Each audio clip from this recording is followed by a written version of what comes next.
السلام علیکم دوستو، کیسے ہیں آپ لوگ؟ ٹھیک ٹھاک ہیں؟ خیریت سے ہیں؟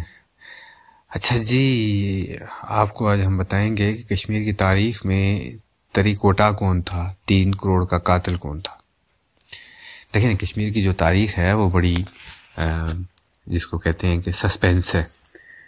اس میں مختلف قسم کے کردار گزرے، مختلف قسم کے لوگ گزرے۔ یہاں پہ ایک جس کو کہتے ہیں کہ عجیب و غریب قسم کی کہانی ہے جن پہ کبھی کبھی بندہ یقین ہی نہیں کر سکتا۔ ان بہت سی کہانیوں کے ساتھ یہاں کے جو لوگوں کی کہانیاں جو غیر مرئی طاقتوں کے اندر مرغوب نظر آتی تھی، جنہیں ہم لوگ کہانیاں بھی کہتے ہیں۔ یہاں پہ ہر طرح کی مختلف کہانیاں وہ بھی اپنی جگہ پہ موجود ہیں۔ یہاں پہ چونکہ بیرونی جو حملہ آور ہیں وہ بھی موجود ہیں، تو اس کے ساتھ ساتھ یہاں کے جو لوگ ہیں انہوں نے بھی مختلف قسم کی کہانیاں گھڑ رکھی ہیں۔ اس کے ساتھ ساتھ کچھ تاریخی واقعات بھی ایسے ہیں جو انتہائی اہم ہیں، جیسے یہ 3 کروڑ کا قاتل۔ یہ جو 3 کروڑ کا قاتل ہے وہ تری کوٹا، یہ کس کو کہتے ہیں تاریخ میں؟ یہ بڑا تاریخی واقعہ ہے۔ میں آپ کو بتاؤں گا اس کے متعلق ڈیٹیل۔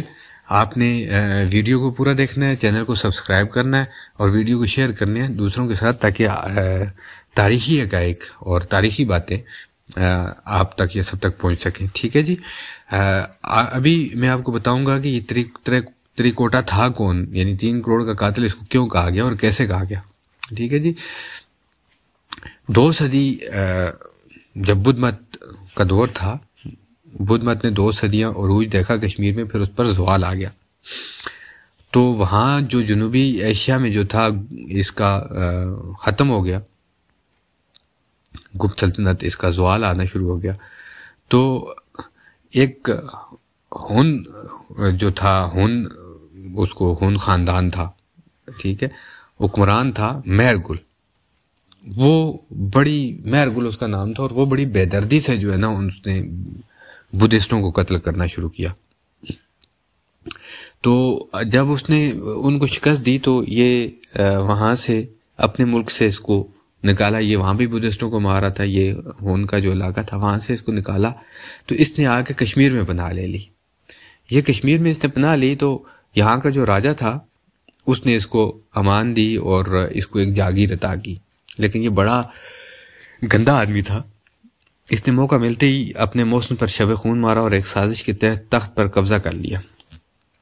اس کے بعد اس نے اپنے ساتھ گندھارا پر بھی قبضہ کر لیا۔ اس نے کشمیر کے حکمران خاندان کے علاوہ کثیر تعداد میں بدھ مت کے پیروکاروں کو تہ تہ کر ڈالا اور ان کی خانقاہیں جلا کر راکھ کر ڈالی۔ کہا جاتا ہے کہ مہر کل کی افواج کی پیش قدمی کا اندازہ لوگوں کو چیلوں اور گدھوں کے اس غول سے ہو جاتا تھا جو ہون فوج کے آگے آگے چلتا رہتا تھا۔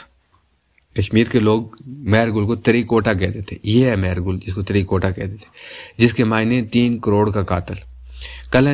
پنڈت کلن جو ہیں وہ اس کے بارے میں لکھتے ہیں کہ وہ انسانوں کا بدترین دشمن تھا۔ اس کو نہ تو بچوں پر کوئی ترس آتا تھا، نہ عورتوں اور عمر رسیدہ لوگوں پر کوئی رحم۔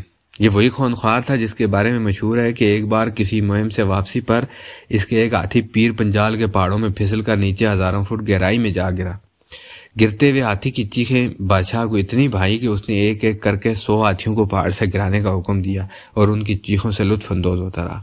اس جگہ کا نام ہستی ونج ہے، اور اب تک لوگ اس چوٹی کی طرف اشارہ کرتے ہیں جہاں سے مہر گل نے 100 ہاتھیوں کو دھکا دے کر ہلاک کروایا تھا۔ خود مہر گل نے 630 میں خودکشی کر لی تھی۔ تو یہ ہے جی 3 کروڑ کا قاتل تری کوٹا جس کو آپ کہتے ہیں۔ مزید ویڈیوز کے لیے ہمارے ساتھ رہیے، تب تک کے لیے اجازت دیجیے۔ فی امان اللہ۔